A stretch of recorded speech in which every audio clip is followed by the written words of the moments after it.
Hello, I'm Beth Joey and welcome back to my YouTube channel. If you're new here, welcome.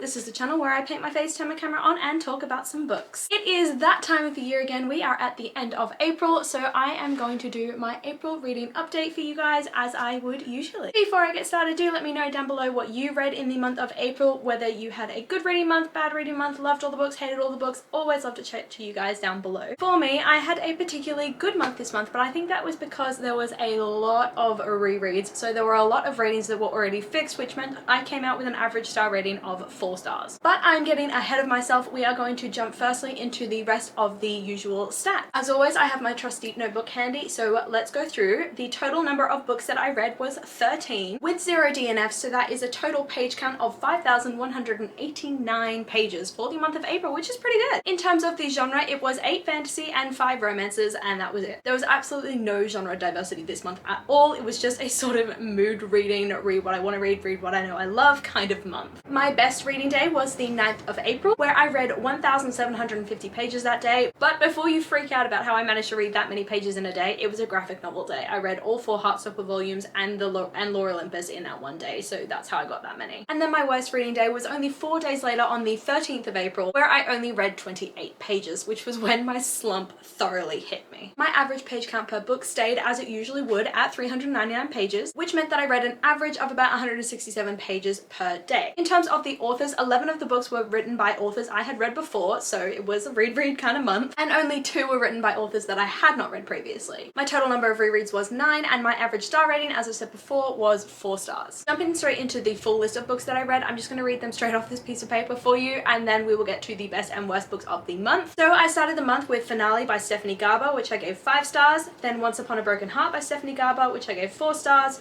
Throne of Glass by Sarah J Maas, which I gave 4 stars, The Cruel Prince by Holly Black, which I gave 3 stars, Heartstopper Volume 1 to 4 by Alice Oseman, which I gave all of them 5 stars except the first one, which I gave 4 stars, Lore Olympus by Rachel Smythe, which I gave 3 stars, Crown of Midnight by Sarah J Maas, which I gave 4 stars, The Assassin's Blade by Sarah J Maas, which I gave 2 stars, Air of Fire by Sarah J Maas, which I gave 4 stars, and A Court of Thorns and Roses by Sarah J Maas, which I gave 4 stars. So now we are at the fun part of this video, which is the best and the worst book of the month. I'm going to start this out with the worst book that I read this month, and that was The Assassin's Blade by Sarah J Maas, which is the only book that I gave 2 stars, and it was the lowest score of the month as well. The Assassin's Blade was unfortunately a sort of necessary evil. I'm not a huge fan of novellas. I like sort of fuller stories, and they tend to be a little bit too short for me to enjoy. If you don't know what The Assassin's Blade is about, it is made up of a series of 5 novellas which sort of go into the period of time just before the events of Throne of Glass. They follow Selena Sardothian, who is an assassin at the time working for Arobin Hamel, as she falls in love, rebels against the man that she works for, and sort of finds her place and her political beliefs within the world that she is operating within as an assassin. It's definitely one of those you can see the whole world falling apart around her sort of books, because you know that at the end of the book it's going to end up with her being carted off to Endovia, so you've kind of got this ominous feeling in the back of your mind throughout while you're reading it, which I will say was probably the only thing I actually liked about the book. I will link the vlog where I talk about it in more detail up above and down below, but like I said before, I don't really love novellas. I find them really hard to read because there's just not enough character development, there's not enough story arcs, there's not enough going on in them, and that was definitely the case for a number of the novellas in this particular series, and a lot of it felt like it was just sort of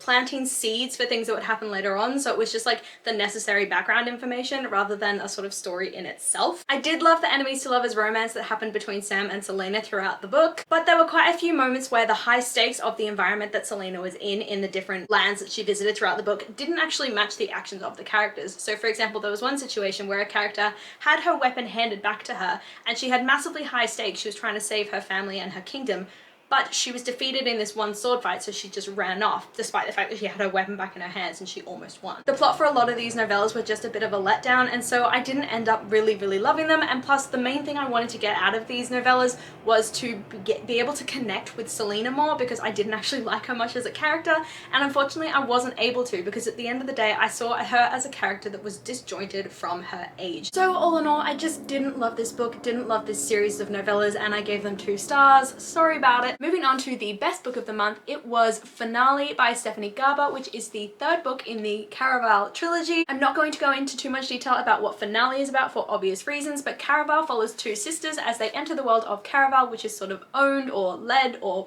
arranged by a man named Legend, who nobody has been able to figure out the identity of. Scarlet and Donatella have been dreaming for years about finally going to Caraval, which is this world, this circus that Legend creates, and one year they get invited to the 5-day competition personally by Legend. The first book follows Scarlet, who is the older sister, I believe, and she ventures with Teller to Caraval only for her sister to go missing, and so she spends the rest of Caraval trying to find her, trying to figure out what happened, and hopefully trying to find out who the elusive Legend is as well. The entire story and the entire series is told so beautifully, so fantastically, so whimsically. Almost every part of the story is told through variations in colour and auras, and there are just so many twists and turns in each and every book about the identity of Legend, who actually controls the Caraval universe, and these mysterious fates that sort of pop up towards the end of the series. I will of course link up above and down below the vlog where I talk about this book in more detail, but the main thing that I noted when I finished it was just I underestimated how much I love a full circle ending, and the letter that is included at the very end of this book is exactly that. It is cheeky, it is romantic, it is whimsical, it is everything I wanted because it ends that particular character's story so fully and in such an authentic way to that character. Not only was the writing a real credit to the book, but the characters made you fall in love with them as well, whether they were good or bad in some cases. So for example, Jax, who is the Prince of Hearts, he definitely didn't make good decisions throughout the series, and he definitely was sort of a villain style figure towards the end, but I still love him and I still so want the best for him, and I'm so glad that the Once Upon a Broken Heart series follows him quite closely because I really want a happy ending for that character. This book, as the third book in a trilogy tends to do, did give a lot of closure around particular characters' stories, especially characters like Paradise, which is the girl's mother, who were brought up quite frequently throughout the series, but you never really know the full story of her life and why she left her family and the elusive like thief I think that she was. And then I loved at the end of the day that these fates that were sort of positioned throughout the second book to be really evil ended up being complicated and complex characters in and of themselves, because they weren't all bad. Some of them just wanted to be rid of this eternity that they'd been living and just have peace in the rest of their life. So the book definitely challenged this idea of villain like quite a lot of times throughout the series. So at the end of the day, as you can probably guess, I gave Finale by Stephanie Garber 5 stars. I really loved it, and I loved Once Upon a Broken Heart as well, which I gave 4 stars, which I mentioned earlier on in the video. But yeah, that is my April reading update. Let me know down below if you read any of the books that I read, if you love them, if you hated them, what you thought on my thoughts of the best and worst book, if you think I potentially missed something in either of those books that would change my mind on them, but I'm pretty set on them, so I don't think I'll change my mind. As always, like, subscribe, and hit that notification bell to be notified when I release new content, and I will see you lovely people in my next video. Bye!